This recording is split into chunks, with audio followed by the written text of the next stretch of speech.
Right the heading, heading एक so called sentence है, एक स्टेटमेंट है. Write down children. When the partners of a firm willingly agree, I repeat, when the partners of a firm willingly agree to disassociate among themselves,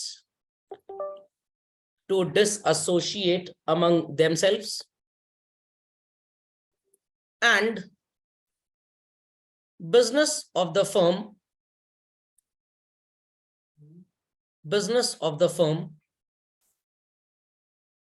comes to an end. Put a colon sign. It is known as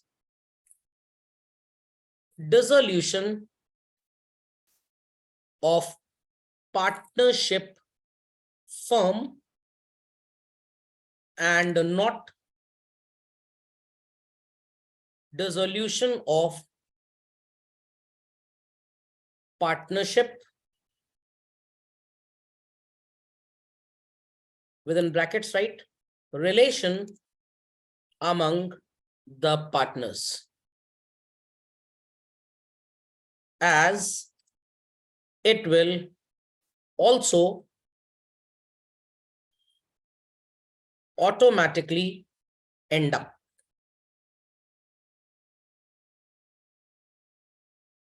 और लोगों को ये बात बहुत clear होनी चाहिए that dissolution of partnership children अलग चीज है, whereas dissolution of firm अलग चीज है. Previously, whatsoever we have studied in the chapter called admission of a partner, in the chapter called retirement of a partner, and in the chapter called death of a partner, and one more topic that we'll be studying shortly, that is change in profit sharing ratio. Children, ये सारी हरकतें dissolution of partnership में आती हैं, firm में नहीं आती. Firm जब डिसॉल्व होगी तो रिश्ता अपने आप खत्म हो जाएगा, आपको खत्म करने की जरूरत नहीं है. तो घर में अगर फर्नीचर टूटता है तो क्या घर भी टूट जाता है? That is dissolution of partnership. But अगर भूकंप आ गया 25 रिश्टर स्केल का, 2-4 प्लैनेट्स को भी ले चलेगा साथ में. 7 और 8 में तो धरती में भूकंप आए तो बिल्डिंग सब गिर जाती है. तो अगर घर भूकंप आने की वजह से टूट गया चल रहे हैं तो ऑटोमेटिकली उसके अंदर का फर्नीचर भी टूट जाएगा. लॉजिक समझ में आया कि नहीं? पक्का? Confirm? So when you wash your face, it is dissolution of partnership. Party में जाने से पहले कि लगे ना कि सो के आ रहे हैं या घर में मार खा के आ रहे हैं, थोड़े जो लाल दाग हैं झापड़ आपड़ गायब हो जाए. Got it? 5 फिंगर टैटू वाला भी सो कॉल्ड मौसम आने वाला है. और अगर जब हम गंगा स्नान करते हैं, डुबकी मारते हैं गंगा जी में, तो ये डिसोल्यूशन ऑफ फर्म है, मुंह अपने आप धुल जाता है. लॉजिक समझ में आया कि नहीं? पक्का? तो डिसोल्यूशन ऑफ फर्म का मतलब business comes to an end, ये रिश्ता तो ऑटोमेटिकली खत्म हो जाएगा. बट जब पार्टनर एडमिट होता है चिल्ड्रन, तो पुराना रिश्ता खत्म होता है, बिजनेस चलता रहता है. व्हेन अ पार्टनर रिटायर्स, रिश्ता चेंज होगा, खत्म होगा, बट बिजनेस चलता रहेगा. डेथ पे भी रिश्ता खत्म होगा, चेंज होगा, बट बिजनेस चलता रहेगा. प्रॉफिट शेयरिंग रेशियो चेंज होगा, रिश्ता बदलेगा, बट बिजनेस चलता रहेगा. सो इन सब की वजह से फर्म के बिजनेस पे प्रैक्टिकली कोई इफेक्ट नहीं आएगा. But firm when comes to an end children, automatically आपका रिश्ता भी खत्म हो जाएगा. समझ में आ गया? So we can say that dissolution of firm automatically leads to dissolution of partnership also. But partnership का डिसोल्यूशन फर्म को कभी खत्म या डिसॉल्व या वाइंड अप या एंड अप नहीं करेगा. कितनी बात सबको समझ में आ गई बच्चों? Yes, sir. तो टेक्निकली स्पीकिंग एवरीबडी नोज कि जब भी हम बात करेंगे डिसोल्यूशन ऑफ फर्म के चिल्ड्रन, तो डिसोल्यूशन शब्द का यहाँ पे मतलब क्या है? सो अंग्रेजी का, केमिस्ट्री का, अकाउंटेंसी का मीनिंग आपको पता है ऑलरेडी, समय ना बर्बाद किया जाए इस पे. तो बिजनेस जब एंड होगा, पार्टनर्स का रिश्ता खत्म चिल्ड्रन, एक तरह से हम सेलिब्रेट कर रहे हैं फर्म का फ्यूनरल. राम राम सत्य है, समझ में आ गया? And this is not called as dissolution of partnership. Firm बंद हो गई, पार्टनरशिप तो ऑटोमेटिकली बंद हो गई। तो पार्टनरशिप का डिसोल्यूशन इन हरकतों की वजह से होगा। Profit sharing ratio change, admission, retirement and death. But business comes to end, it is called as dissolution of firm. थोड़ा सा थ्योरी का कंटेंट पढ़ना इंपॉर्टेंट है, क्योंकि एमसीक्यू क्वेश्चन में हालत टाइट हो जाएगी आपकी। आपस में पार्टनर्स ने तय किया कि अब हम इस बिजनेस को फर्दर कंटिन्यू करने में जरा भी इंटरेस्टेड नहीं है, तो this is called as children dissolution by agreement. इस अग्रीमेंट के साथ साथ उनको न्यूज़पेपर में एक डिस्क्लोजर या आप बोल सकते हैं एक इंफॉर्मेशन देनी पड़ेगी। देन चिल्ड्रन फर्म में मान लीजिए वी हैव 25 पार्टनर्स, तो खैर नहीं हो सकते, बट नए पार्टनरशिप एक्ट के तहत तो नंबर 50 और 100 तक जाता है। मान लीजिए पुरानी पार्टनरशिप एक्ट के हिसाब से 8 पार्टनर्स आर देयर, 7 की उसमें डेथ हो चुकी है या 7 इंसॉल्वेंट हो चुके हैं, बचा एक, तो पार्टनरशिप तो बोल ही नहीं सकते आप इसको, you will call it as sole proprietorship. तो this is called as what, compulsory dissolution. Polythene की मैन्युफैक्चरिंग थी हम सबकी, पार्टनरशिप बिजनेस हम कर रहे थे, गवर्नमेंट ने बैन लगा दिया पॉलिथीन बैग्स पे, हमारा बिजनेस डिक्लेयर हो गया illegal, firm will come to an end. 8 में से 7 पार्टनर्स डिसाइड टू रिटायर, एक ही बचा, automatically firm will come to an end, meaning already told. 8 लोग जा रहे थे एक बस से, बस लग रहा था कि खाई में गिरने वाली है, एक पार्टनर कूद के बाहर चला गया, उसका टांग टूटी, बाकी सब तो ठीक थे। Got it clear? ये सातों के सातों खाई में कूद गए, मर गए, मतलब बाड़ी में चले गए। This is called as again dissolution of firm. Partnership deed में लिखा था कि हमने जो बिजनेस स्टार्ट किया ये चलेगा पर्टिकुलर एक एक्टिविटी जब तक पूरी नहीं हो जाती। फॉर एग्जाम्पल गवर्नमेंट प्रोजेक्ट है एंड हाईवे कंस्ट्रक्शन का प्रोजेक्ट है 12 साल का, 12 साल में क्या ये 11.5 साल में ही खत्म हो गया, और हमने डीड में पहले से लिखा था the day project ends up our business will come to an end. This is called as कि डीड में already happening of the event का जिक्र था, तो जैसे ही वो प्रोजेक्ट वो काम खत्म हो गया, partnership will also come to an end. 12 years के बाद बिजनेस एंड हो जाएगा, तो 12 साल जैसे ही खत्म, काम चाहे खत्म हुआ हो चाहे ना हुआ, business will be set to be dissolved. Dissolution by notice मैंने आपको ऑलरेडी बता दिया, ये डिसोल्यूशन बाय एग्रीमेंट का ही छोटा भाई है। कोर्ट में क्लेम कर दिया क्रेडिटर्स ने कि हम लगातार अपने कॉन्ट्रैक्ट्स फुलफिल नहीं कर पा रहे, हम टाइम पे पेमेंट नहीं कर पा रहे हैं। इन दैट केस कोर्ट कंसिडर्स कि इस बिजनेस को सोसाइटी के बेनिफिट के लिए बंद करना ही अच्छा है। कोर्ट नोटिस देगा और हमको बिजनेस बंद करना पड़ेगा। जबरा फैन वाला गाना तो सुना ही होगा आपने, उसमें शब्द था इनसेन, शाहरुख खान जी को मैंने पढ़ाया था। तो सो कॉल्ड इनसेन हो गए पार्टनर्स, इनसेन मतलब सन्न सन्न हवा लग गई, इन कान में जा रही है, नो, पगला गए, सठिया गए, ओगला गए, इनसेन हो गए। इन दैट केस एक भी अगर इनसेन होता है, कोर्ट में ऑर्डर कि उसकी इंसेनिटी दूसरों को भी इंसेन बना सकती है, तो वो सब जबरा फैन तो है नहीं। तो इन that case business will B announced by the court कि इसको इमीडिएट इफेक्ट से बंद कर दिया जाए। पार्टनर परमानेंटली कैपेबल हो गया अपनी ड्यूटीज परफॉर्म करने के लिए, एक कोर्ट ने ऑर्डर किया बिजनेस बंद कर दो, तो बंद करना पड़ेगा। पार्टनर्स डेलिबरेटली धोखा दे रहे हैं, ब्रीच का मतलब होता है, हाँ सर बीच में बैठ के हम राम राम जप रहे हैं तो ब्रीच हो गया, वो ऐसा कुछ नहीं है। ब्रीच शब्द लीगल वर्ड है जिसका मतलब है ब्रेकअप, समझ में आ गया? अब कैचअप सॉन्ग में आप ये नया गाना ना लिख दीजिएगा। तो जब हम अपने कॉन्ट्रैक्ट्स ब्रेक करते हैं, क्रेडिटर्स को टाइम पे पेमेंट नहीं करते और क्रेडिटर्स कोर्ट ऑफ लॉ पहुंच गए, जज साहब ने बोला business should come to an end. Partner की हरकतें बिजनेस को नुकसान पहुंचा सकती हैं। जो बचे हुए पार्टनर्स थे उन्होंने उस पार्टनर को कोर्ट में स्यू किया और जज साहब से बोला कि बिजनेस बंद करने की परमिशन दी जाए, business will be shut down. बिना पूछे एक या दो पार्टनर्स ने किसी दूसरे को पार्टनर बना लिया या फर्म की कोई प्रॉपर्टी बेच दी। हरकतें इंसानों वाली नहीं है, जानवरों से भी बदतर है। इन दैट केस बाकी पार्टनर्स कोर्ट में स्यू करते हैं इसके खिलाफ, जज साहब ऑर्डर करेंगे कि बिजनेस को बंद कर दिया जाए। Business year after year profit दे ही नहीं रहा, it is better to shut down. इसके अलावा कोई भी ऐसी चीज जो कोर्ट को लगता है कि in the benefit of the society ये बिजनेस सही नहीं है, इट शुड बी क्लोज्ड, तो उस बिजनेस को बंद कर दिया जाएगा। समझ में आ गया सबको? Yes, sir. चलिए इस पे बहुत थ्योरी क्वेश्चंस पूछे जा रहे हैं। बेसिस पे। टर्मिनेशन ऑफ बिजनेस, पार्टनरशिप के केस में बिजनेस चलता रहता है, बट फर्म के केस में बिजनेस टर्मिनेट्स। यहाँ पे कोई भी एसेट और लाइबिलिटी सेटल नहीं होती है, rather revalue. Here assets are sold and from the money received liabilities are paid of.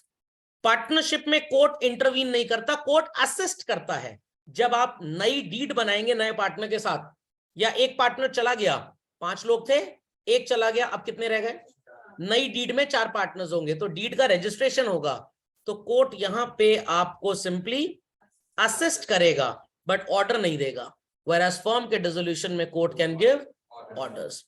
Economic relationship changes but here it simply ends. Closure of books, नहीं sir गलत लिखा है, क्लोजर ऑफ कॉपी होनी चाहिए, homework करने के बाद copy बंद कर देते हैं हम। अरे बुक्स का मतलब books of accounts. Here books of accounts are not close, balance sheet keeps on to be prepared. यहां पे बैलेंस शीट जैसा कुछ भी नहीं बनता, because assets have been sold and from the money received liabilities paid off। But अगर आपको याद हो, हमने एक क्वेश्चन किया था जिसमें 3 में से 2 पार्टनर्स चले गए और एक ने बिजनेस टेक ओवर कर लिया, तो हम बैंक अकाउंट के बाद, कैपिटल रियलाइजेशन के बाद बैंक अकाउंट बनाते थे और उसके बाद बैलेंस शीट भी बनती थी। That's a different concept. Partnership business तो डिसॉल्व हो ही गया ना वहां पे। समझ में आई बात? चलिए, सो सेटलमेंट का पोर्शन है सेक्शन 48 में, ना के बराबर लोगों को समझ में आता है। What is the value of loss shown children? 24 and 16। क्या ये लॉस सफिशिएंट इनफ है to be met out from this value? बिल्कुल भी नहीं, बिल्कुल भी नहीं। इन दैट केस हम कैसे बाकी के बचे हुए लॉस को बेयर करेंगे? From the amount of capital. यहां लिखा भी यही है, losses to be paid first out of profit. पहले ये लॉस इसमें से झेला जाएगा, अगर कम पड़ गया तो किस में से झेला जाएगा? समझ में आई बात? पक्का? Whatsoever assets are sold away children, सबसे पहले आप पेमेंट किसको करेंगे? Third party. मतलब सर जिसकी 3 आंख होंगी शिव जी का भक्त होगा? नहीं भाई, गवर्नमेंट टैक्सेस, बैंक का लोन, पार्टनर के ब्रदर सिस्टर का लोन, उसके रिश्तेदारों का लोन, क्रेडिटर्स का पैसा, बिल्स पेबल, आउटस्टैंडिंग एक्सपेंस। मान लीजिए कि एसेट्स बिकी 20 लाख में, government taxes 2 lakh, loan 4 lakh, ये 6 लाख, कितना हो गया? 6 + 4 10 2 12, ये 315 एंड आउटस्टैंडिंग एक्सपेंस 5 लाख। चलन we have sufficient money to be paid. मान लेते हैं कि क्रेडिटर्स 22 लाख के थे, loan 44 lakh, sorry government taxes, creditors 66 lakh, bills payable 33 lakh और ये 55 लाख। क्या हमारे पास सफिशिएंट पैसा है पे करने के लिए? इन वैल्यूज के रेशियो में इसे पे करेंगे। बट आपको परेशान होने की जरूरत नहीं है, आपको जनरली ऐसा क्वेश्चन नहीं मिलेगा। मैं इसलिए बता रहा हूं क्योंकि अगर आप बुकिश टेक्स्ट पढ़ें तो एक वर्ड आपको हर जगह लिखा हुआ मिलेगा, प्रपोर्शनेटली। लीगल वर्ड है प्रपोर्शनेटली का मतलब अगर एसेट्स का पैसा बिकने के बाद उतना नहीं आ पाया, how you are going to pay the liabilities? In that case you will be paying them proportionately. इनको पे करने के बाद अगर पार्टनर ने कोई लोन दिया है, वील पे दैट। मान लीजिए पे करने के बाद हमारे पास 1 लाख रुपए बचा, partners are X and Y, एक ने लोन दिया था 1 लाख का, एक ने लोन दिया था 2 लाख का। कैन वी पे मनी टू बोथ? हम 1 लाख रुपए में से 33,333 इसको देंगे, 66,667 इसको दे देंगे। That's why the word proportionately is there. और इसके बाद अगर कुछ पैसा बचेगा तो उनका कैपिटल वापस हो जाएगा, और लास्ट में अगर कुछ बचता है तो they will get it as profit. तो ये अकाउंट सेटलमेंट के रूल्स हैं। पहले कभी ये आया करते थे एग्जाम में लिखने को, अब जनरली आपको लिखने को ये नहीं पूछा जाता। अब आपको एमसीक्यू में 3 पॉइंट्स लिख के देंगे सेटलमेंट का, और चौथा होगा ऑल ऑफ द अबव। तो अगर आपने थियोरेटिकली कंटेंट रटा नहीं है तो आप ऑल ऑफ द अबव में टिक नहीं कर पाएंगे। ओके, चलिए, तो ये तो सेम चीज है, I have already told you. Before we continue, मैं आपको ये बता दूं कि फर्म की डेट्स में और पर्सनल डेट्स में क्या फर्क होता है। बहुत ध्यान से सुनिएगा चिल्ड्रन। फर्म के पास एसेट्स है 50 लाख की, मान लीजिए वो 50 में बिक जाती हैं, लायबिलिटी 70 लाख की है। क्या एसेट्स सफिशिएंट इनफ है लायबिलिटी को पे करने के लिए? No. What is the amount of deficiency? कौन 20 लाख रुपीस बेयर करेगा? It depends. ये अपनी 10 लाख की एसेट बेचेगा, 2 लाख की लाइबिलिटी उसमें से पे करेगा। How much is he able to bring to the firm? 8 lakh. Mister B 10 lakh की एसेट बेचेंगे, 12 लाख की लाइबिलिटी पे करेंगे। ये बेचारा कुछ भी लाने लायक नहीं है। ये 20 की एसेट बेच के 19 की लाइबिलिटी पे करेगा और कितना पैसा फर्म में ला सकता है बच्चों? 1 lakh. 1 lakh. Mister so called D 40 lakh rupees की एसेट सेल करके 36 लाख रुपए लाइबिलिटी का पे करके कितना पैसा फर्म में लाएंगे? 4 lakh. What is 8 + 1 + 4 children? 13 lakh रुपए ही ला पाएंगे, उससे ज्यादा नहीं ला पाएंगे डेफिशिएंसी के लिए। स्टिल कितना पैसा बचा? बेचारे क्रेडिटर्स मर गए, उनको पैसा नहीं मिल पाएगा। सर कोर्ट केस कर दें, कोर्ट केस करिए, कुछ केस कर दीजिए, कोई फर्क नहीं पड़ेगा। पैसा है ही नहीं तो क्या अक्षय कुमार की हॉलिडे मूवी की तरह उंगली काट लोगे पार्टनर की? बिल्कुल भी नहीं। समझ में आया कि नहीं? पार्टनर्स ये बिल्कुल नहीं बोल सकते when B is not bringing the money, क्या हमें टॉमी और मोती ने काटा है? जज साहब कहेंगे बिल्कुल आपने सही बोला, आपको टॉमी और मोती नहीं काटा है। समझ में आ गया? Liability of partners is joint and several. अगर फर्म में शॉर्टेज पड़ती है, जॉइंटली जो जितना कंट्रीब्यूट कर पाएगा, जॉइंट एंड सेवरल, जो जितना कंट्रीब्यूट कर पाएगा उसको उतना लाना पड़ेगा। तू ज्यादा पैसा ला रहा है, मैं कम पैसा ला रहा हूं, ये सब बातें नहीं बोली जाएंगी। समझ में आ गई बात सबको? तो फर्म डेट्स, प्राइवेट डेट्स समझ में आ गई? तो फर्म के पास हमारे एग्जाम्पल में डेफिशिएंसी थी चिल्ड्रन, किसने किसने कवर की? A C D. Did they covered it in profit sharing ratio? Indian partnership act 1932 बोलता है कि फर्म की अगर डेफिशिएंसी है तो वो प्रॉफिट शेयरिंग रेशियो में सारे पार्टनर्स को कंट्रीब्यूट करनी पड़ेगी। कहां से ला रहा है पार्टनर, हमसे इससे मतलब नहीं है। इंग्लैंड का एक कानून है, इसका रूल आपने शायद कहीं देखा होगा, हम लोग को भी ये पढ़ाते हुए शायद 10 साल से ऊपर हो गया था, छोड़ दिया पढ़ाना इसको।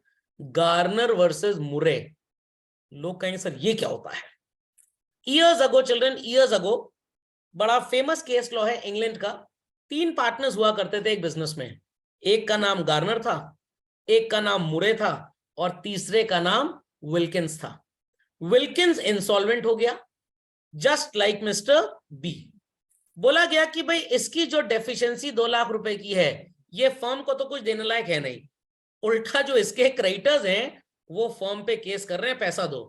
कोर्ट बोलेगा भाई पार्टनर की लायबिलिटी तो दूसरे को झेलनी पड़ेगी। गार्नर बोल रहा था प्रॉफिट शेयरिंग रेशियो में डेफिशिएंसी शेयर हो।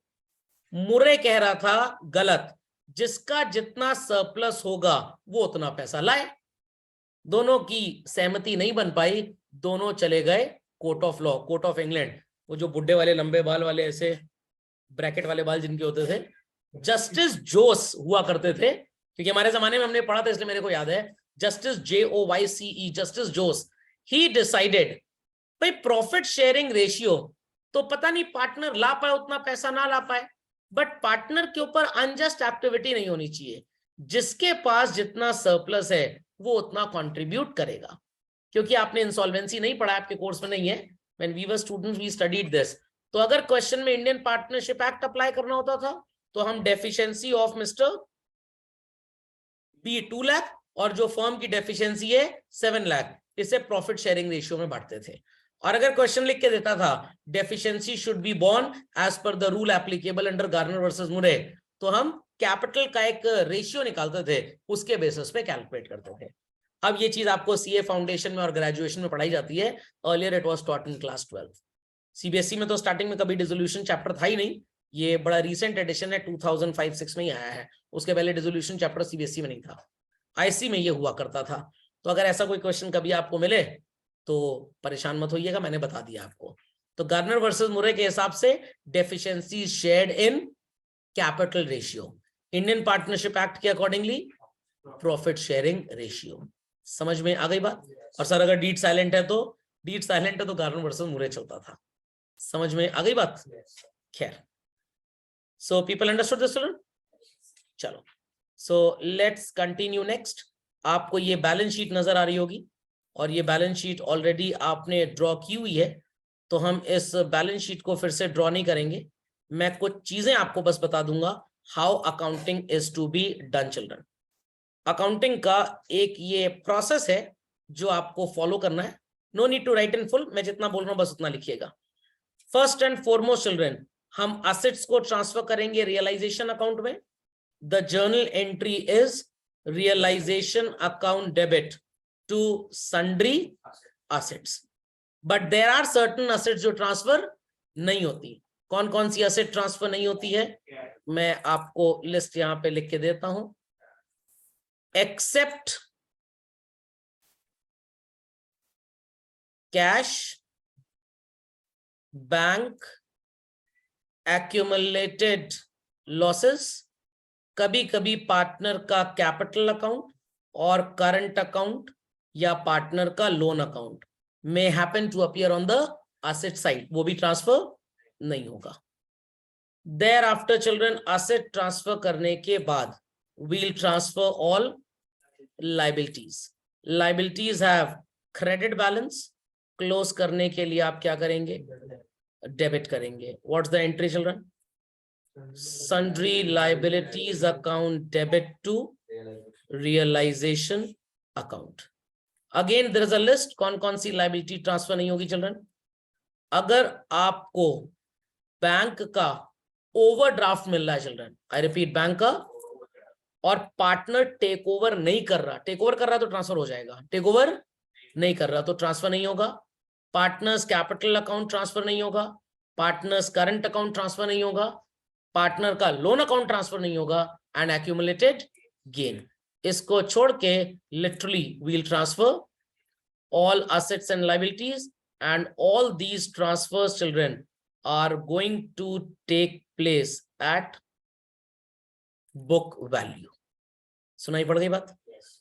Then we'll sell the assets, चाहे बैलेंस शीट में अपीयर कर रही हो चाहे ना कर रही हो, एंड उसके बाद वील पे द लायबिलिटीज। ध्यान से सुनिएगा, असेट्स अगर आपने बेची तो money would come in children. Might be possible partner ने असेट टेक ओवर कर ली तो partner is the receiver, debtor भी बोल सकते हैं आप।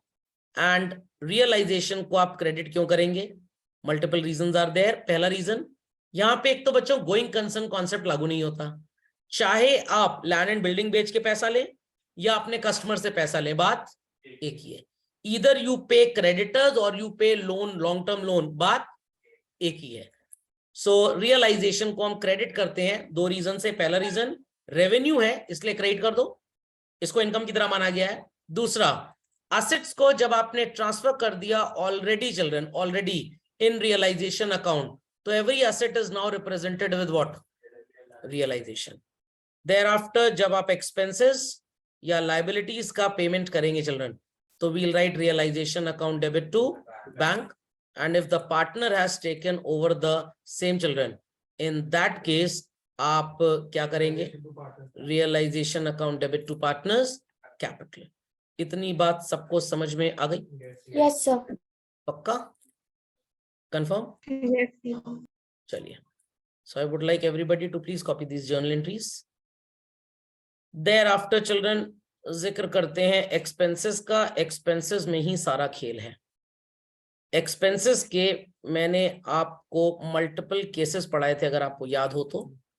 द फर्स्ट केस, अगर फर्म पे करे तो एंट्री होगी realisation account debit to bank.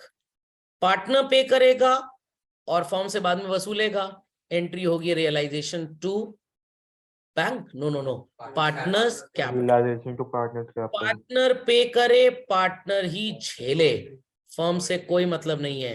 No entry. No B quick B. Yes, sir. So children ये दो बातें सबको समझ में आ गई। When it is paid by, borne by firm, realization to bank. Paid by partner, he will वसूलो from the firm, entry होगी realisation to partners capital. Rule, debit all expenses, credit the increase in liability. Partner पे करेगा, partner ही झेलेगा, no entry, materiality principle. अब हमने partner को बना दिया इंचार्ज और उसे दिया कुछ रेमू डिसूजा रेम्यूनरेशन, कुछ लोग बोलते हैं रेन्यूमरेशन, शाहरुख खान की मूवी का गाना आता था रहनुमा, तो रेम्यूनरेशन। तो firm will pay some remuneration to the partner, firm के लिए खर्चा है, और जब तक पार्टनर को ये पैसे बच्चों मिल नहीं जाते, partner will act as what, Creditor. Creditor. So entry would be realization account debit to partners capital account.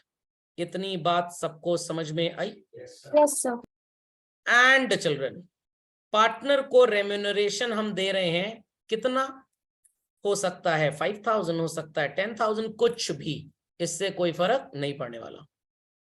And so called, अब ये पार्टनर की जिम्मेदारी है कि वो खर्चा बेयर करेगा। ध्यान से मेरी बात सुनिएगा, रेम्यूनरेशन का जिक्र क्वेश्चन में लिख के आएगा तो आपने एंट्री कर दी। अगर क्वेश्चन में लिख के आया partner is made the in charge of realising the assets and from the amount realise therefrom he shall be paying the liabilities, for this he is to get a remuneration of rupees 5,000, full stop। इसके बाद आप कोई entry नहीं करेंगे।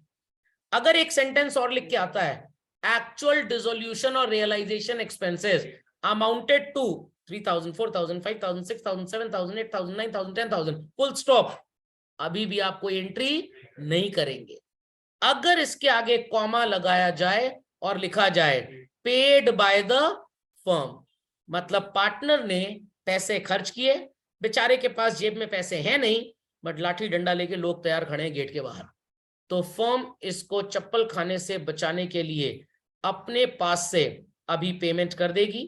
Money will go out, credit the giver, bank से पैसा जा रहा है और फ्यूचर में हम इस पार्टनर से वसूल लेंगे पैसा। सो until unless we वसूलो money from him, he is a debtor। I repeat, he is a debtor। And पैसे बैंक से निकलेंगे तो so called credit the giver. Logic समझ में आ गया?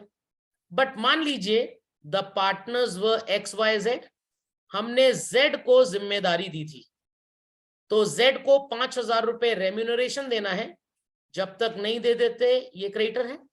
2,000, 4,000, 6,000, 8,000, कुछ भी खर्चा हो सकता है, जो भी खर्च हुआ, बेचारे के पास पैसे नहीं है देने को, हम Z के बिहाफ पे, हम मतलब फर्म पे कर देंगे। एंट्री होगी Z कैपिटल टू बैंक। किससे वसूलना है पैसा? He is the debtor. But हो सकता है फर्म के पास भी पैसा नहीं है, X कह रहा है चलो कोई बात नहीं मैं पे कर देता हूं, तो चिल्ड्रन हम एंट्री करेंगे Z capital account debit to X's capital account. आजकल ये बड़ी एंट्री फैशन में चल रही है। समझ में आई बात चिल्ड्रन? Yes, sir. इसके बाद देयर कुड बी प्रॉफिट और लॉस ऑन डिसोल्यूशन। अब अगर प्रॉफिट होगा, लॉजिक एंट्री का वही रहेगा जो आपने फंडामेंटल्स में या एडमिशन रिटायरमेंट पढ़ा था, डेबिट क्रेडिट रियलाइजेशन के कंपेयर किए जाएंगे। Entry would be realisation account debit, यहाँ ऑल ओल्ड फोल्ड कुछ नहीं चलता, to partners capital if it is profit children, और लॉस है तो एंट्री होगी partners capital account debit to realisation account. समझ में आई बात की नहीं? पार्टनर का loan which was not transfer to realisation account, इसकी एंट्री क्या करेंगे? सिंपल है चिल्ड्रन। इसकी एंट्री के लिए एक लॉजिक अगर आपको याद हो, लोन इज अ लायबिलिटी, ये लायबिलिटी साइड में अपीयर कर रहा है। अगर असेट पे होगा चिल्ड्रन, आई रिपीट, अगर कैपिटल अकाउंट में उसको क्लोज करना है, उसको कैपिटल अकाउंट में, here the entry would be partners loan account debit to bank. अगर हम ज्यादा वैल्यू दे रहे हैं चिल्ड्रन लोन की, वील डेबिट रियलाइजेशन, और अगर कम वैल्यू दे रहे हैं तो we'll credit realisation. There after पूरा हिसाब किताब क्लियर करेंगे, पार्टनर्स का अकाउंट सेटल करेंगे। या तो पार्टनर पैसा ले जाएगा या फर्म में लेकर आएगा। अगर पैसा ले जाएगा तो एंट्री होगी partners capital account debit to cash और bank, and if is suppose to bring, entry होगी bank account debit to partners capital account. समझ में आई बात की नहीं? चलिए अपडेट दिस चिल्ड्रन। Yes. फिर मैं आपको टैंजिबल और इनटैंजिबल एसेट्स के बारे में एक बहुत इंपॉर्टेंट बात क्लियर करता हूँ। Yes, sir. Done all? चलिए, moving ahead children, moving ahead. Let us practice a small question first, which constitutes only simple journal entries regarding the transactions, and then we'll be doing a full-fledged question where we require all journal entries, all ledgers children. चलिए, आपको children question नजर आ रहा होगा, question number 3 मिल गया सबको? पक्का? चलिए, let's do it here itself. यहाँ लिखा है pass necessary journal entries for the following transactions. एक चीज बहुत इंपॉर्टेंट है यहाँ पे देखनी, after assets and liabilities have been transferred, if this sentence is mentioned, किसी भी असेट और लायबिलिटी की ट्रांसफर एंट्री करने की जरूरत नहीं है, और अगर ये सेंटेंस मेंशन नहीं है तो आपको एंट्री करनी पड़ेगी। बात समझ में आ गई? चलिए, Sudha agreed to pay off her husband's loan, liability taken over का केस है चिल्ड्रन। अगर लायबिलिटी पे करते तो एंट्री क्या होती? Realisation account debit to bank, but here the partner is taking over the same, so entry would be realisation account debit to Subha's capital account. Be quick, be quick, be quick. Debtor 9300 का था, इसने 75 net दिया, क्या बच्चों transfer entry करेंगे realisation to debtors? No, sir. Because in the question it was mentioned that transfer has already been done. अगर ये नहीं लिख के आएगा तो पहले आपको ट्रांसफर एंट्री करनी है, बट इस ट्रांजैक्शन की नहीं करनी, क्योंकि पार्टनर का लोन ट्रांसफर होता है, लाइफ पार्टनर का होता है, बिजनेस पार्टनर का नहीं होता। सुधा इज अ पार्टनर, सुधा ने हस्बैंड का लोन पे किया, हस्बैंड थोड़ा पार्टनर है तो ट्रांसफर होता। ओके, सो डेटर ने पैसे दिया, असेट सोल्ड की एंट्री क्या होती है? Bank account debit to realization. Very good, bank account debit to realisation. जिन्होंने गलती से फेविक्विक जूस पी लिया है वो भी कोशिश करें, अकाउंटिंग एंट्री बोलने में वो जूस डिसॉल्व हो जाता है अपने आप। Shiva took over investments, transfer करेंगे? नो नो नो, शिवा ने टेक ओवर किया। He is Shiva the capital receiver. account debit to realization. Shiva's Account debit to capital. realization. Yes, very good, very good, very good. It's 13,300. जब से inflation हो गया लोगों को 500 रुपए से कम की नोट नजर ही नहीं आती। नेक्स्ट, क्रेडिटर्स को 9% के डिस्काउंट पे किया गया, मतलब 9100। What Yes, is the sir. entry for liability paid children? Realization account debit to bank. Account debit to bank. पूरा चैप्टर 5 जर्नल एंट्रीज पे है। असेट का transfer, it's realisation to asset. कैसे? असेट डेबिट बैलेंस है, close करेंगे तो credit. Liability का transfer, liability credit balance है, क्लोज करेंगे तो डेबिट, तो एंट्री होगी लायबिलिटी टू रियलाइजेशन। उसके बाद असेट बिकी, टेक ओवर हुई, कुछ हुआ, रियलाइजेशन क्रेडिट होगा, बैंक या पार्टनर डेबिट। लायबिलिटी पे हुई तो रियलाइजेशन डेबिट होगा, बैंक या पार्टनर क्रेडिट। खत्म कहानी, और कुछ है ही नहीं। रियलाइजेशन एक्सपेंसेस 3400 थे, paid by Sudha, for which she was allowed. अब ध्यान से सुनिएगा बच्चों, for which she was allowed, तो पहले तो आप रेम्यूनरेशन की एंट्री करेंगे, एंड फिर आंटी ने पैसा भी दिया है, आंटी पैसा दे रही हैं और नहीं देंगी तो हम पुलिस बुला लेंगे। तो सबसे पहले सुधा जी को रेम्यूनरेशन देने की एंट्री क्या होगी? Realization to Sudha capital. Very good, realization to सुधा's capital, it is 3000। 3000. Then Sudha ने पे किया, ध्यान से सुनिएगा बच्चों, फर्म ने पे किया कि सुधा ने पे किया? फर्म ने तो नहीं पे किया ना। अगर पेड बाय फर्म होता चल रहा है तब आप एंट्री करते, सुधा बन जाती डेटर और फर्म की बैंक अकाउंट से To पैसे bank. जाते। समझ में आई बात? यस और नो? नहीं समझे? समझ गए? पक्का? Yes, sir. तो यहाँ पे हम कोई एंट्री पास नहीं करेंगे। लॉस डिवाइड करने की एंट्री क्या होगी children? Sudha capital account debit. Shiva capital account debit to realization. Simple as that, simple as that. It's Shiva's capital, Sudha's capital to realization. Value is 9400 children. 5 से divide कर दीजिए 9400 को, 5640 आ जाएगा शिवा ना सुधा में, एंड चिल्ड्रन 3760 इन सुधा। समझ में आ गया how entries are to be done? चलिए Yes, sir. Let's proceed further children. आपको नजर आएगा क्वेश्चन नंबर, बड़ा मजेदार क्वेश्चन है। चलिए, इस क्वेश्चन के साथ एक बहुत बड़ा सीक्रेट जुड़ा हुआ है जो मैं आपको बताऊंगा थोड़ी देर में। चिल्ड्रन क्वेश्चन नंबर 7 आपको नजर आ रहा है? Everybody able to see this question? Yes, sir. चलिए, let's start this. It says XYZ are partners sharing profits in the were partners sharing profits in the ratio of 2:2:1. XYZ का capital है, then loan है, liability side में creditors हैं। We have other sundry assets, furniture, debtors, stock and cash. मिल गया सबको? And thereafter adjustment में लिखा है कि X ने फर्नीचर, डेटर्स वगैरह वगैरह बहुत कुछ लिखा हुआ है। तो let's start with this question। और सबसे पहले हम यहाँ पे जर्नल एंट्रीज पास कर लेते हैं। Got it clear? Free hand pass करेंगे। So ready everybody? चलिए चलो लेट्स स्टार्ट। सो सबसे पहले ये जो लोन है, इज इट सेड कि ये किसका लोन है? नो तो ये रियलाइजेशन में ट्रांसफर होगा, क्रेडिटर्स भी ट्रांसफर होंगे। सो लाइबिलिटी का क्रेडिट बैलेंस होता है ट्रांसफर करने के लिए, क्लोज करने के लिए डेबिट करेंगे। And what would be the entry? Loan account debit 11,500, creditors account debit 16,000, to realization account 27,500। समझ गए सब लोग? Assets में we'll transfer other sundry assets, furniture, debtors and stock. Will we be transferring doubtful debts and cash also? No sir. Cash transfer नहीं होगा but doubtful debts होगा। So पहले assets का transfer करते हैं। Entry is realization account debit to other sundry assets, to furniture, to debtors, to stock.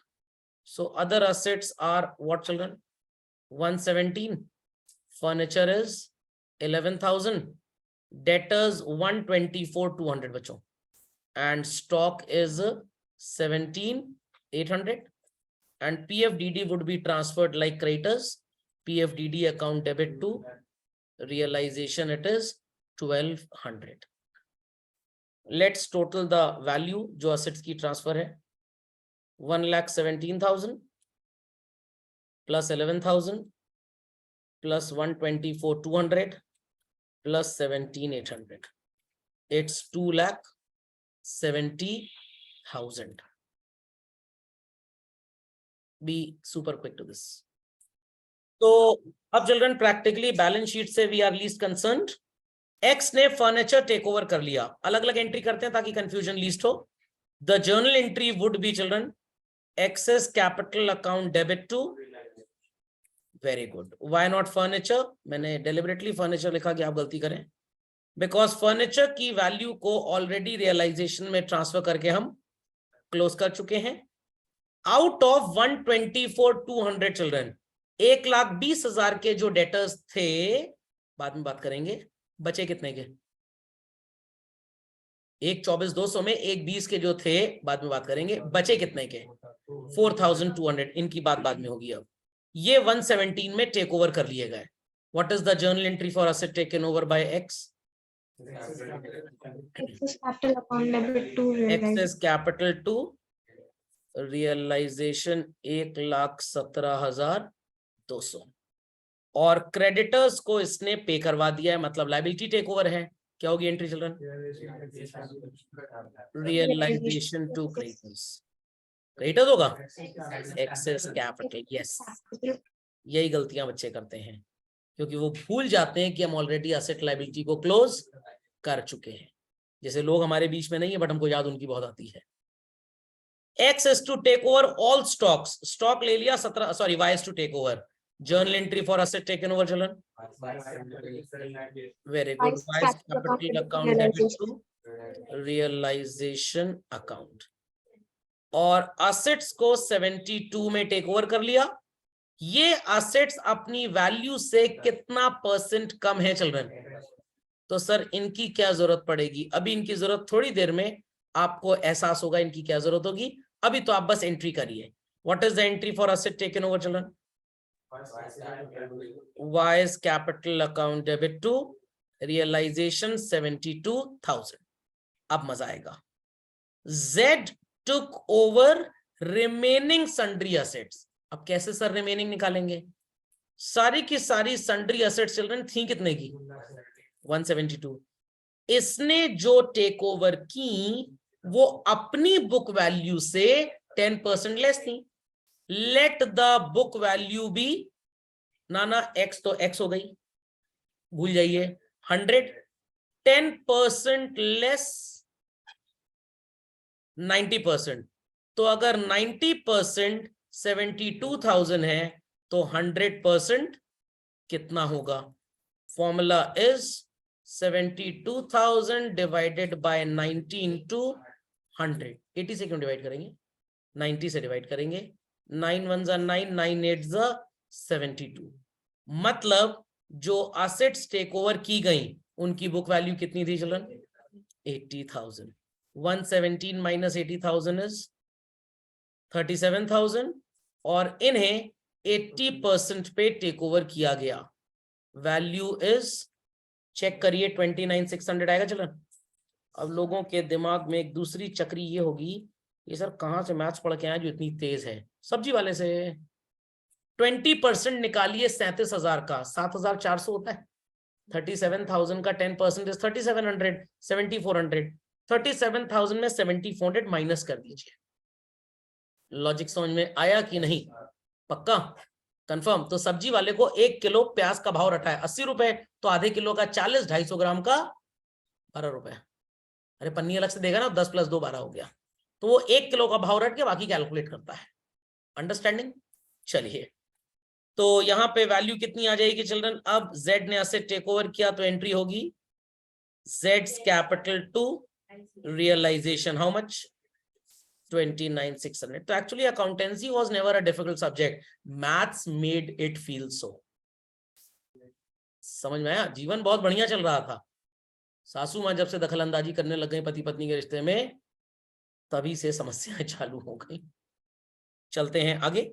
और loan की responsibility ली है इंटरेस्ट के साथ, लायबिलिटी पे करने की एंट्री चिल्ड्रन।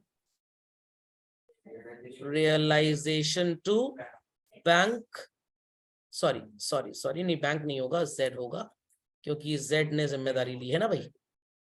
तो कितना आ जाएगा चिल्ड्रन? लोन था 11,500 का, 13,800। और रिमेनिंग डेटर्स को डेट कलेक्शन एजेंसी को बेच दिया गया, जो 50% लेके आए। अब सर डेटर्स कितने के बचे? मैंने आपको बताया था ना थोड़ी देर पहले की थोड़ी देर बाद बात करेंगे।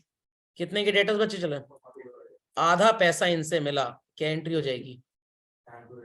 Bank to realisation 20,100। एक्सपेंसेस की एंट्री होगी रियलाइजेशन टू बैंक 2,700। समझ में आ गई बात? पक्का? Yes. Are the entries all over children? That's it, और कुछ नहीं करना। प्रॉफिट लॉस बचा है और पार्टनर का सेटलमेंट कैसे करना है बता रहा हूं, पहले आप इतना अपडेट कर लीजिए। चलिए let's calculate children the element of profit. Profit calculate करते हैं। तो सबसे पहले हम कंसिडर करेंगे रियलाइजेशन के क्रेडिट्स और डेबिट्स कितने हैं। सबसे पहले डेबिट है चिल्ड्रन 2,70,000 का। उसके बाद आपको डेबिट नजर आएगा सो कॉल्ड क्रेडिटर्स को पे करते टाइम। फिर आपको डेबिट नजर आएगा 13,800 का। फिर डेबिट नजर आएगा 2,700 का। Any more debits do we see? क्या और कोई डेबिट्स नजर आ रहे हैं? देन क्रेडिट में children we have this value 27,500। फिर क्रेडिट में हमारे पास ये वाली वैल्यू है। फिर क्रेडिट में 29,600 है। फिर क्रेडिट में ये वाली वैल्यू है। फिर 117,200 है, 72,000 है और 17,000 है। तो do let me know the total of realization debits and realization credits. Do this much fast. So debit is children 302,500. अब जरा क्रेडिट पे थोड़ा सा लॉजिक अप्लाई करते हैं। 27,500 एक है, PFDD का 1,200 है चिल्ड्रन, फिर 8,000 रुपीज है, एक्स ने फर्नीचर टेक ओवर किया एंड 117,200, फिर 17,000 का वाई ने एसेट टेक ओवर किया एंड 72,000 का फिर से एसेट टेक ओवर किया। उसके बाद जेड ने चिल्ड्रन 29,600 के एसेट्स टेक ओवर किए और उसके बाद डेट कलेक्शन एजेंसी को 2100 में बेचा गया। Anything else? 274600। Which side sounds short? Credit side short है चिल्ड्रन, डेबिट ज्यादा है, तो we'll get loss। 302,500 में से माइनस कर देंगे, 27,900 लॉस आएगा। Who all are going to bear this? तो it is excess capital, Y's capital, Z's capital to realization। 27,900 को बच्चों डिवाइड करेंगे आप तो 5580 इसका आएगा और 11,160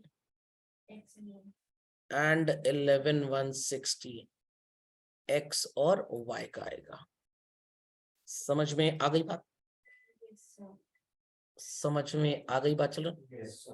पक्का? Yes, sir. Clearly understood? Confirm? Clear? चलिए अब सेटलमेंट का जिक्र करते हैं। कैसे करेंगे सेटलमेंट? एक्स का कैपिटल कितना था चिल्ड्रन? 127,500। जहां जहां एक्स क्रेडिट हो रहा है हम वो वैल्यूज ऐड करेंगे और जहां जहां डेबिट हो रहा है सब्ट्रैक्ट। यहाँ जनरल रिजर्व वगैरह कुछ था नहीं, तो सबसे पहले चिल्ड्रन इसने फर्नीचर टेक ओवर किया तो ये डेबिट हो रहा है, तो वील सब्ट्रैक्ट 8,000। फिर इसने डेटर्स टेक ओवर किए, सब्ट्रैक्ट 117,200। क्रेडिटर्स टेक ओवर किया तो 16,000 रुपए हम ऐड कर देंगे और एक्स की कोई एंट्री है नहीं। प्रॉफिट के केस में हम ऐड कर देंगे 11,160। क्रेडिट आंसर आएगा, ओ सॉरी लॉस है, माइनस कर देंगे, चलो सॉरी माइनस कर दीजिए। क्या आएगा फाइनल आंसर एक्स का? 7,140। बस खोदा फाड़ निकली भैया। 127,500 minus 8,000 minus 117,200 plus 16,000 and minus 11,160। 7,140 उसका क्रेडिट बैलेंस है, तो इसे पैसे मिलेंगे। एंट्री होगी चिल्ड्रन, ये विड्रॉ करेगा। X's capital account debit to bank मत लिखिए, बिकॉज जर्नल एंट्री में बैलेंस शीट में कैश है चिल्ड्रन, तो जहां जहां भी आपने बैंक लिखा उसको स्क्रैच करके कैश कर दीजिए। Got it? ऐसे ही y का कैलकुलेशन करते हैं। His capital was how much? 110 minus कर लेते हैं 11,160 पहले तो लॉस वाला। Thereafter children y debit हुआ है 17,000 से एंड 72, क्रेडिट कुछ था ही नहीं इसका, 9,840 इसका भी क्रेडिट बैलेंस है, ये भी पैसे लेके जाएगा। एंट्री होगी Y's capital account debit to cash account 9840 और अब Z की बात करेंगे। बेचारे का capital 17,000 minus 5580 was his loss। Correct? Z ने असेट्स टेक ओवर किए थे चिल्ड्रन, तो ये वैल्यू हमने टोटल निकाली थी 29,600 और प्लस करेंगे 13,800, तो फाइनल इसका हिसाब किताब क्या आएगा? माइनस में आ रहा है प्लस में आ रहा है, ये देखना जरूरी है। माइनस में आ रहा है, सो 17,000 माइनस 5580 प्लस 13,800 माइनस 29,600, इसका डेबिट बैलेंस आ रहा है चिल्ड्रन, तो he is suppose to bring 4380। इतनी बात सबको समझ में आ गई? पक्का? So these are the 3 last entries. तो second last entry profit loss की होती है बच्चों, और लास्ट एंट्री जो होती है दैट इज फॉर सेटलमेंट। समझ में आया कि नहीं? Please update this Yes. Fast, quick quick quick. एक बैंक अकाउंट बनाते हैं और चेक कर लेते हैं कि हमारा टोटल टैली कर रहा है या नहीं। Very quickly children, very quickly complete this. By the time मैं बैंक अकाउंट बनाने के लिए कुछ अरेंजमेंट कर रहा हूं आपके लिए। बैंक अकाउंट से मेरे कहने का मतलब है cash account children. And people know कि अगर कैश और बैंक दोनों दिया होगा तो हम क्या करेंगे, तो हम दोनों में से कोई एक बनाएंगे। अगर आप जर्नल एंट्री में कैश लिखना चाहते हैं बिल्कुल लिखिए, मजे से लिखिए, no problem. In that case children, in that case आपको अज्यूम करना पड़ेगा कि अगर आप जर्नल एंट्री में कैश लिख रहे हैं तो जो भी कैश आपका बैंक में पड़ा हुआ है वो आपने बैंक से निकाल लिया। और अगर आप बैंक का लेजर बनाना चाहते हैं, कैश का नहीं बनाना चाहते, तो आप सारी एंट्रीज में जिसमें पैसा आ जा रहा है बैंक लिखिए। देन वील अज्यूम कि जो कैश हमारे पास पड़ा है वो हमने बैंक में डिपॉजिट कर दिया। ठीक, चलिए।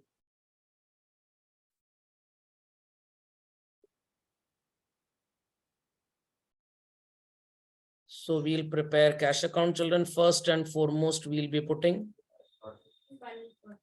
to balance brought down. What's the value given? 13,200. Very good. अब जर्नल एंट्री के सीक्वेंस से चलते हैं। सो कॉल्ड पहली एंट्री में तो बैंक से रिलेटेड कुछ था नहीं, दूसरी में भी कुछ नहीं था, तीसरी एंट्री में भी कुछ नहीं था। 2100 में डेटर्स बिके और 2700 हमने एक्सपेंस पे किया। तो it is cash account debit to realisation account. How much?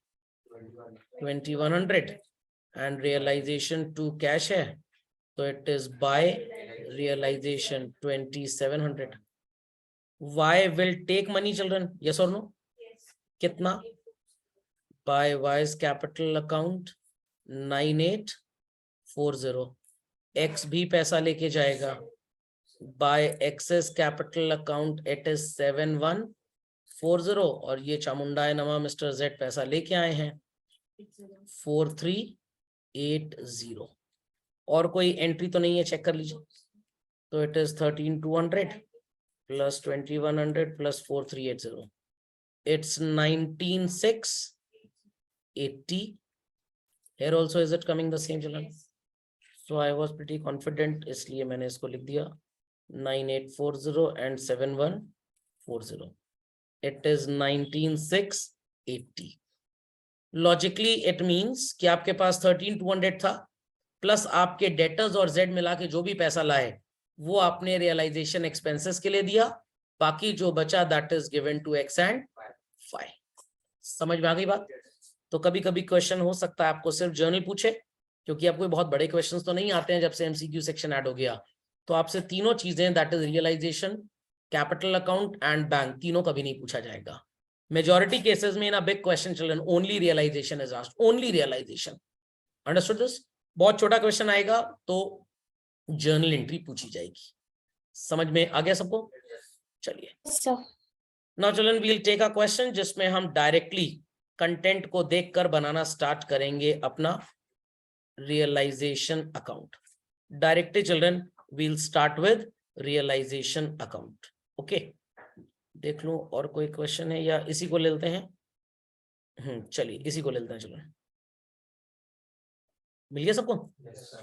चलिए लेट्स स्टार्ट वेरी क्विकली। चलन 3 फॉर्मेट्स, या पहले रियलाइजेशन का फॉर्मेट बना लें आप लोग। Very quickly draw the format of realisation account, super quick. And as soon as realisation format is drawn children, आप सबसे पहले ट्रांसफर करेंगे debtors, stock, investment and plant, and credit side में ट्रांसफर करेंगे creditors, bank loan, provident fund, investment fluctuation fund and commission received in advance. सुनाई पड़ गया?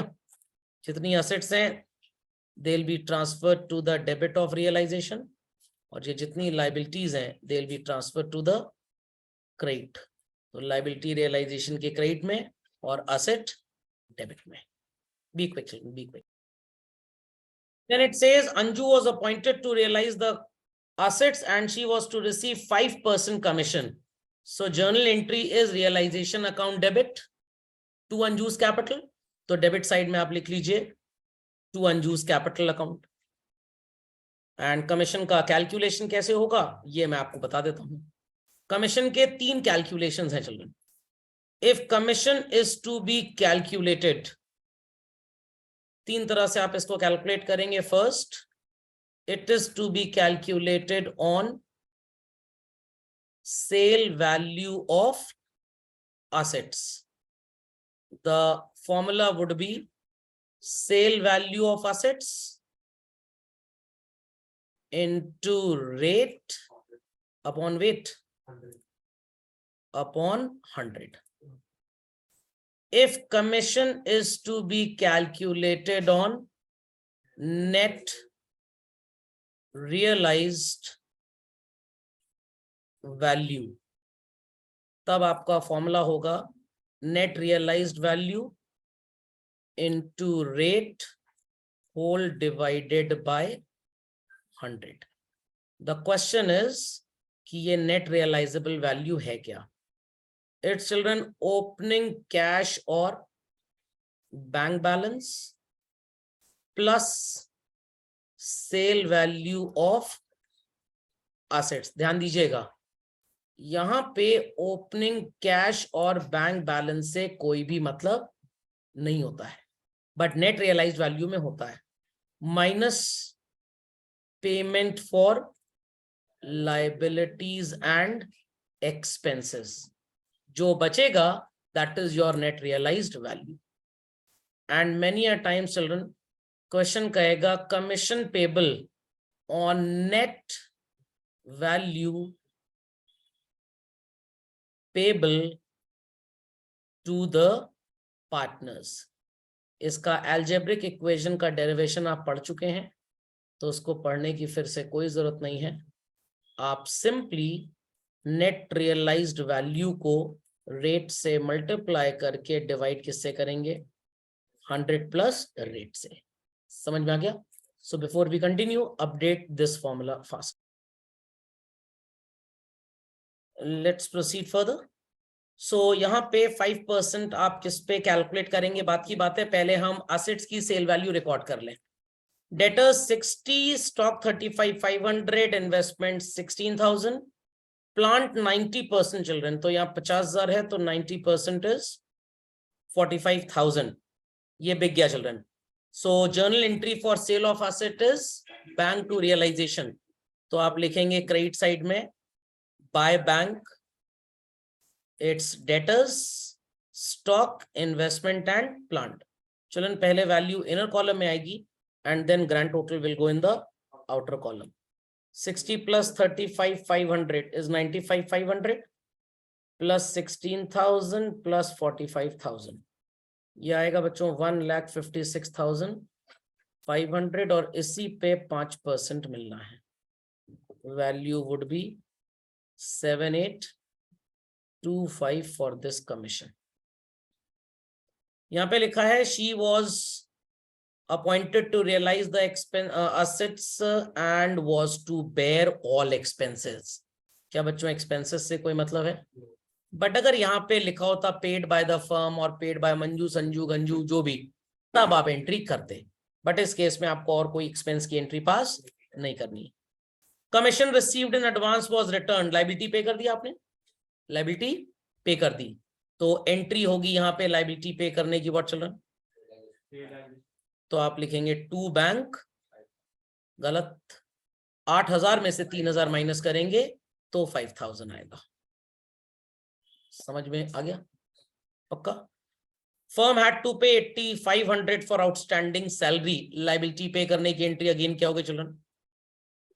Realisation to bank, तो आप लिखेंगे to bank how much? 8,500. Employees को कॉम्पनसेशन दिया 17,000. This liability was not provided in the balance sheet, तो again children क्या लिखेंगे आप? रियलाइजेशन अकाउंट में टू बैंक 17,000. 20,000 प्रोविडेंट फंड के लिए पे करना था, क्या जर्नल एंट्री होगी इसकी भी? Realisation to bank. इतना समझ में आया? पक्का? अब एक नोट अपेंड करिए चिल्ड्रन, ये कॉम्पोजिशन इसी साल से स्टार्ट हुआ है, prior it was not the logic, और लॉजिक कुछ ऐसा है, if the question is silent regarding payment of liabilities,